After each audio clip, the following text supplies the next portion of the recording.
Welcome back from the break, everyone. This is the home stretch. I know it's been quite a long, tiring day, but I also hope it's been very valuable for everybody. My name is Shannon Low, and I head up the Apps and Games business development team for EMEA. And joining me today are Purnima and Tian, our business and product leaders for Play. I'm going to call this our comfy sofa chat. It's not quite Fireside because from what I hear from a bit of feedback today, this is not quite a very warm room, so comfy sofa it is. You heard both Purnima and Tian speak earlier today already. Now we'd like to get a bit deeper into their heads, learn more about how they've been thinking about play, the past, the present, and the future. So thank you very much for joining us, Purnima and Tian. Maybe we start by learning a bit more about your personal backgrounds. Could you tell us a bit more about your background and journeys before play? Oh, Purnima, please. Oh, here I get drafted. I was always been a geek, and I did math and computer science in school. When I was in college, I came across a local business person who was going to start a computer institute for data processing and training. And I went and pitched him to say that I could run it. For some reason, he agreed. And so I started, my first job was to teach programming in C++ and Pascal, so I date myself a bit, when I was still in college. And then a guy came into the office to get his transcripts processed to the United States. We got into an argument, and I thought he was interesting enough to follow him here or there.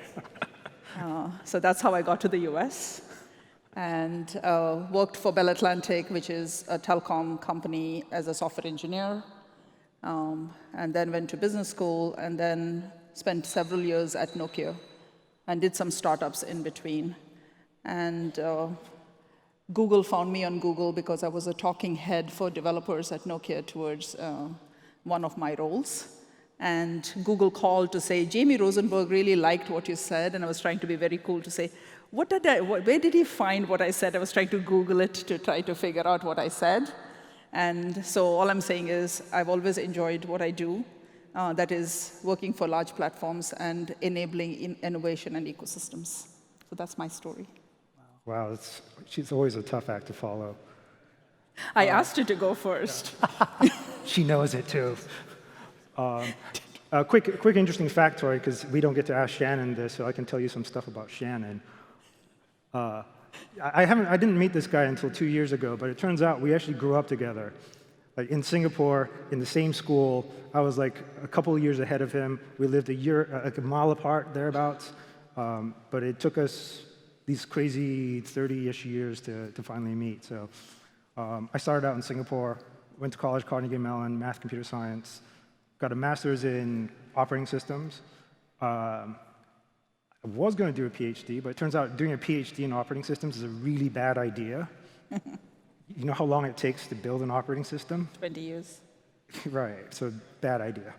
But luckily, a guy from Nintendo rescued me. He just spammed our research alias and said, hey, who wants to write an operating system for a game console? Like, yeah, I'll do that. So I helped build the GameCube, the Xbox 360, and the PlayStation 4, ran technology at Hulu, and then I ended up at Google. Amazing. So yeah, we were practically neighbors, but we never saw each other, and I'm very glad we reconnected over Play. I was the cause. She was the cause. This is why all three of us are sitting here today. Thank you, Purnima. So let's start by looking back on 2019. To both of you, what were some of the big successes you saw in 2019? So for me, as I said at the keynote, I think Play Points really surprised us. I think you would generally think that a rewards program would be a good idea, and yes, but I think we were really shocked at how successful it ended up being. I talked a lot about trust and safety. I talked a lot about bad news, but I guess I should talk about some good news there too. Over the past year, we've been sampling policy compliance across the store. And it turns out that this has been our best year for policy compliance, at least from a content perspective. And I think that's contributed to a slight decrease in kind of the bad content PR that we tend to get. Now what happens is that researchers and journalists are digging deeper, and they're finding ad-click stuff, and that's generally harder to find. But that's our next frontier for the battle. It was a big challenge for us over the year, but we made our way through it. There's still more work to be done, but also thank you to all of you developers for helping us achieve that. For me, it was emerging markets becoming a real opportunity. I know you guys heard Zuzza talk about some of the data and what we saw with Garena and PUBG. For the longest time at Google, we've always been saying the next billion users and that emerging markets is real. But we really saw that if you actually tailor your software or your game for emerging markets, rather than build it for developed markets and force fit it for emerging markets, that there is real money to be made, real businesses to be built, and that was exciting. I was also very excited, maybe the other side of trust and safety is for developers really focusing on sustainable engagement with their users and sustainable growth, which means that we saw the growth of subscription models. We talked about Play Pass earlier today, which is also our foray into subscriptions, that is a Play-owned subscription. But seeing how people are thinking about subscription, both in apps and games, was exciting. That's true. A lot of evolution in both in markets, in engagement models, healthier evolution, and also business models for everybody. What were some of the unexpected trends you saw in 2019? Well, for me, I don't know what I expected, but I think every week brought some new challenge. So I can't say there was a trend, but everything was unexpected in my opinion. I think when we, one of the things, I mean, I know Tian said this, but one of the awesome and challenging things of working with folks like you is that you're constantly taking what we build as a platform, which is a blank canvas, and creating things we never expected. And so you challenge us. So for example, lots of high-fidelity games coming into Android. It may not have been unexpected, but how much you pushed the platform was unexpected, right? And seeing how much more work we had to do to make high-fidelity games working on it was unexpected. A certain level of sophistication, I really saw people really taking a segmented view to how they think about users, rather than think about just everybody is the same. And I think that kind of nuance and our conversation with you guys, I think, also got a little bit more textured with growth consulting, et cetera. So we got to learn a lot more. So it was exciting to see how you think about your games or apps, how you think about your user journeys, and how much we have to work together to keep pace. Yeah, so quite a bit of that evolution in terms of sophistication as well that we're seeing in the ecosystem. And personally, I think one of the big parts about the role that we do, the jobs that we do, is seeing the kind of innovation that comes out of all of you. That is incredibly inspiring, right? So please keep that going, and we want to continue supporting you in that way. Here's a bit of a tricky question. What do you think we could have done differently in 2019? This is like existential crisis now. You want to go first, so I can go first. I get to say this because I wasn't here a couple of years ago. Not his fault. A couple of years ago, I certainly wish we had started down the trust and safety journey a little sooner, instead of having to feel like we've crammed a lot of homework into the past year. Yeah, I wish we'd started earlier. That's it. Yeah, I totally agree. I also think that we may not have done such a good job of communicating the decisions we were making. If I could look back, I think we could simplify a lot. We could be a lot more clearer. I do want to say some things we did well is that we actually provided a lot of notice. How many of you actually know what your contact information is on the Play console? Can I see a show of hands? Do you know that you receive all the notifications and emails that come from Play? And you guys are, of course, a select few. You are here because we know you guys really well. That's not true for most people. So if you have friends and communities, et cetera, please tell them to keep their contact information up. And so one of the things that for us, I think we did poorly is a lot of our messages that went out actually didn't reach developers. And then people got surprised, and we heard it through people tweeting or writing Medium blogs. I'm sure you can see things written to me directly saying that you took down my app and I didn't know about it.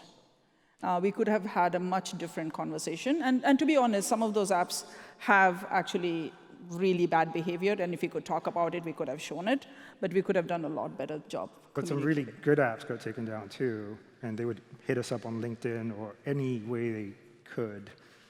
So we definitely, again, I think that's partly due to the fact that we crammed a lot into this year. So again, we know it's something that we have to get better at. And could you share a little bit more about how Google is improving communications to developers on these policy changes? Yeah, I can go first, and then Tian can add. First and foremost, one of the things, I mean, you know that when we did SMS and call log policy change, we realized that how limited our view was of what people use SMS and call log for. And we thought, when we sent this out and said that we want people to use SMS and call log permissions only when they absolutely need it, when it's the primary purpose of the app, we thought we knew all the primary purposes, all the use cases. And we were not even in the ballpark. Do you know that John Deere uses SMSs from the tractor to communicate to farmers? The tractor communicates. That's kind of cool, right? We discovered these things. There was two-factor authentication in Indian banks that happened through SMSs. We learned a lot. So what has that done for us? First and foremost, I think we are engaging early and more closely with a much more diverse group of developers to understand the use cases. Second, we are making sure that we're providing clearer guidance, but longer time. Third, if you haven't seen, there is the Academy of App Success, which is an online place where you can go. So we're going to put a lot of the information there in terms of training. If you have larger teams that need to understand, they can go get trained. And then lastly, this is in the works, not happened yet. We are going to update our policy center, revamp it, take out the legalese, talk English and other languages, but talk human, maybe talk human on the policy center. Just to give you some sense of the challenge with SMS call logs, I think our product managers had to sift through something like 40 or 50,000 appeals and assess each use case individually. So it was definitely an interesting challenge. For location, well, I think we're going to do a much better job, and I think people find it a lot more reasonable. Yeah, Purnima hinted at it. She's talked about the new policy center that we're thinking about, but you're going to see some dramatic changes in the Play console over the coming year. And a lot of it is geared towards being able to communicate more frequently and more prominently to the community. So in general, just hope that we can reach you much more effectively. So look out for these things. We hope they'll be very helpful to you. But also remember to make sure your contact info is up to date in the console. Let's look forward to 2020 now. From Tian, from the product perspective, can you share with us some of the broad themes and problems we're working to solve in 2020? So I'm going to sound a bit like a broken record, but unfortunately, we have to have a continued focus on trust and safety in general. You've heard us talk a bit more about SDKs today, and you've seen us enforce a lot more intensely over the past few months. So that's an area that we care deeply about and we're going to continue to improve. We talked about integrity and anti-piracy and things that we're going to do there to help protect your IP more effectively. So I think we've seen that in some of the developer surveys for years now, maybe. But we really want to take it seriously and take action there. More broadly, we want to take Play Points and Play Pass global. We also want to be able to make the store a better place to discover and continue to drive traffic. So you notice over the past year, we redesigned the entire store. We're dramatically increasing the diversity of things that people see. So it's no longer just a wall of icons. You're actually seeing more screenshots, more videos. You're going to hear over the coming months different ways in which you can effectively upload better metadata to help drive more discovery in the store. So not only do users benefit, they have a much more interesting store to visit, but all of you should benefit as well with additional merchandising opportunities. And Purnima, what are some of the headwinds and opportunities you see coming to the ecosystem in 2020? Opportunities first. I'm always an optimist. I am super excited. I know I touched upon segmentation. I'm super excited about hybrid business models. I see apps which have been traditionally subscription-based, experimenting with micropayments like newspapers are really thinking about unique information and data that you can pay as a micropayment to buy. I see games adding subscriptions, doing a much more thinking in a nuanced way, what do my users need and how can I cater to that? So I'm super excited about going down that journey. A couple of years ago, we made a massive big bet in terms of really taking all of Play data, because we sit on a massive platform, to say what insights do we get. We call it growth consulting. We have right now, and many of you have participated, so thank you. We couldn't have done it without your input to see what works, what doesn't work. And you've attended sessions here by Adam, Alyssa, and several others to really provide those insights. And I think we'll go deeper with those insights. We have been providing genre benchmarks, peer benchmarks, et cetera, but we're going to go deeper. I'm excited about the fact that we're now going to also bring the rest of Google into this. So recently in Korea, when NCSoft needed to go to Southeast Asia, it was new for them because Korea is a very different market than Southeast Asia. We brought our Google counterparts who can think about the user side of it. How do you optimize the UA campaign for Southeast Asia? How do you think about user insight? How are people playing gaming in Southeast Asia? And we brought our team who can understand game design and game economy, et cetera, together to really think about how to drive that. We usually try with one or two partners, but we're going to do a lot more about having very structured ways of taking user and developer insights as you think of expanding globally. So that is in terms of the opportunity. In terms of headwind, anytime you think about a scaled approach and you're thinking about new audiences, there's always going to be headwind, right?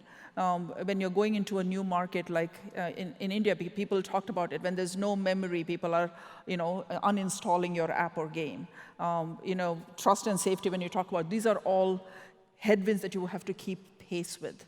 All we can promise is that we will make our darndest best to keep up with whatever the headwinds are, to give you the solutions and the information early. And we just say, please engage with us, give us feedback, and know that those deadlines are real.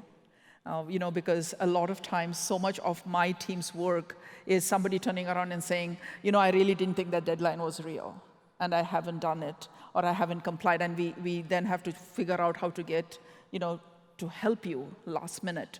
So I think there will be trust and safety headwinds, as always. There's going to be challenges as you go into markets where networks are not as great, devices are not as great. But these are real opportunities, and we will help you get there. Yeah, I think the fragmentation of the Android ecosystem is still obviously a really big challenge. That's an area that we, both the opportunity and challenge. But that's an area that we are going to focus on in the coming year as well. So we have so much reach with Android.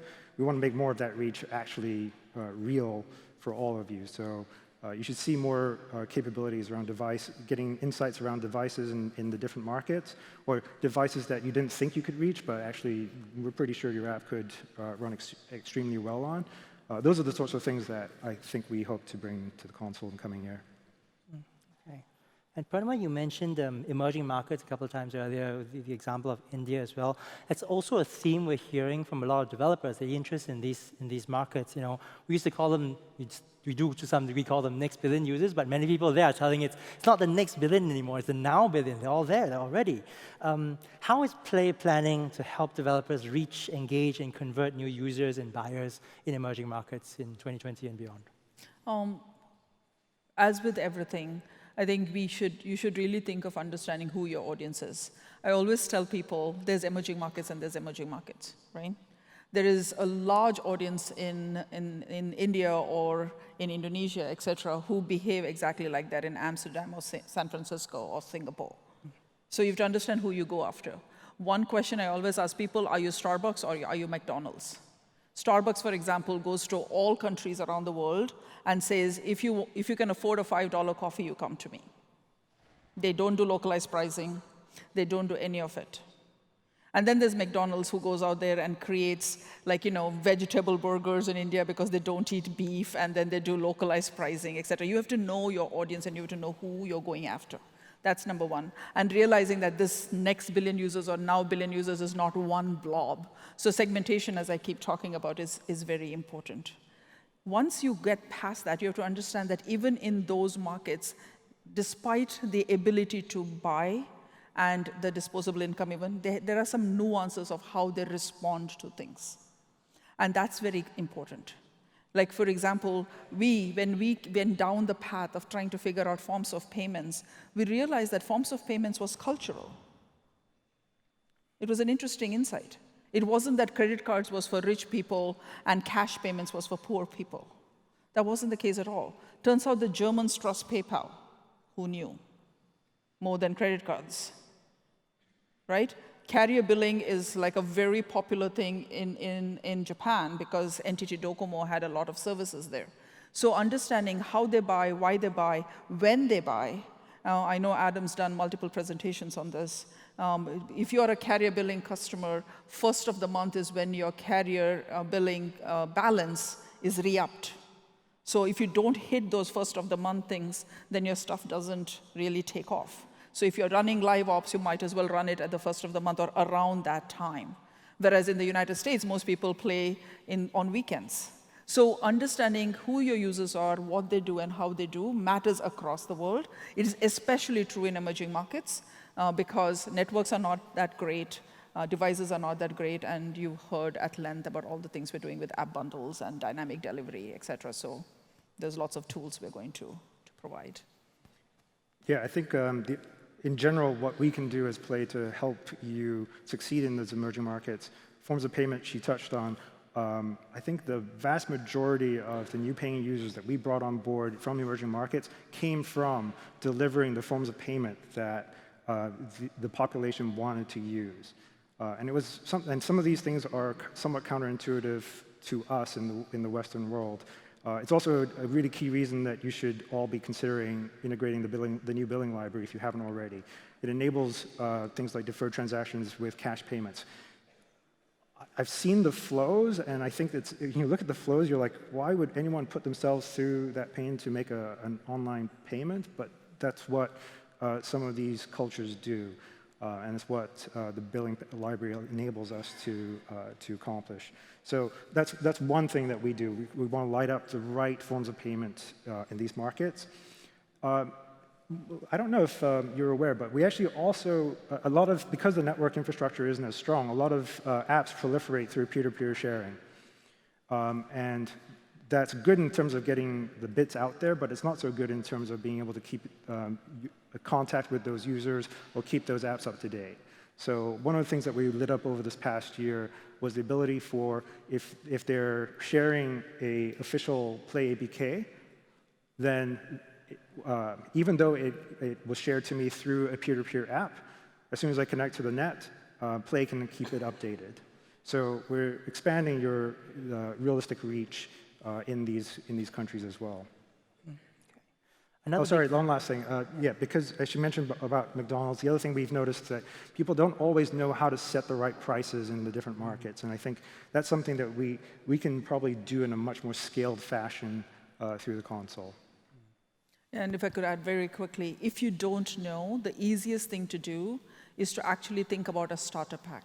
You don't have to change everything in your app or game, because you can always price a starter pack a certain way and you can test it out. Yeah, it's really good practical advice, definitely.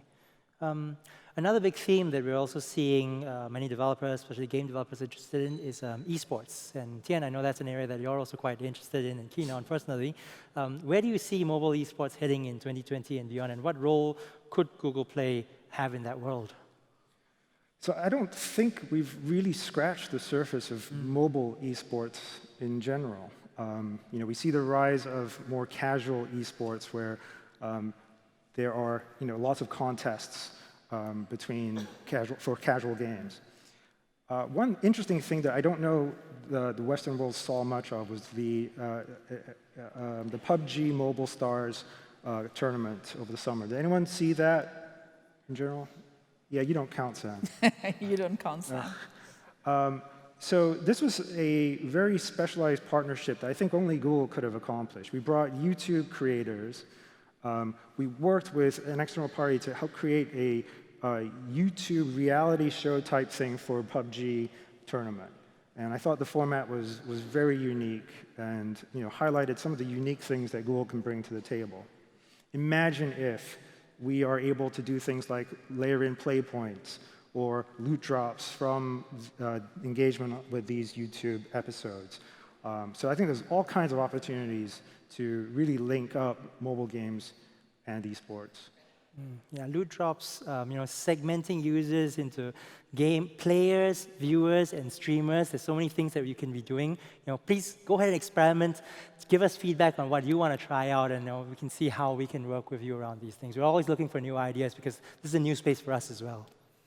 Now I want to look out at the horizon, 3 to 5 years out. Not a very far horizon, but far enough for many of our companies like ourselves. How might the app model evolve in future, Tian? There's a lot of talk about streaming games, instant apps, but mobile web is still here. What do you think is the future of the install, and how should developers plan for that future? Yeah, I think for mobile in particular, the install is just not going away. You just heard us talk a lot about emerging markets where we know the network infrastructure is just not solid enough to deliver streamed content, and certainly not streamed games at high enough quality and low enough latency.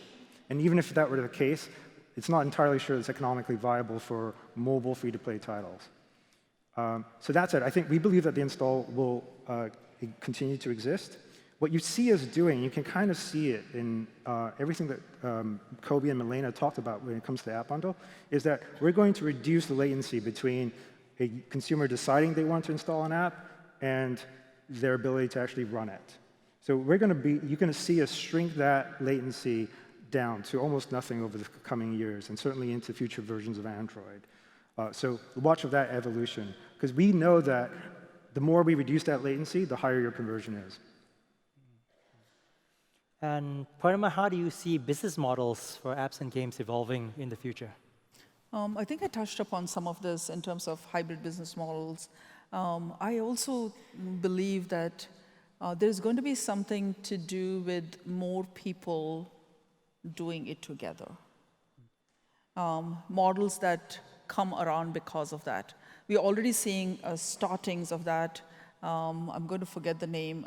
In China, one of the apps companies that became like a multi-billion-dollar company in the shortest period of time, it's actually an ex-Googler. I forget the name. Jet lag, sorry.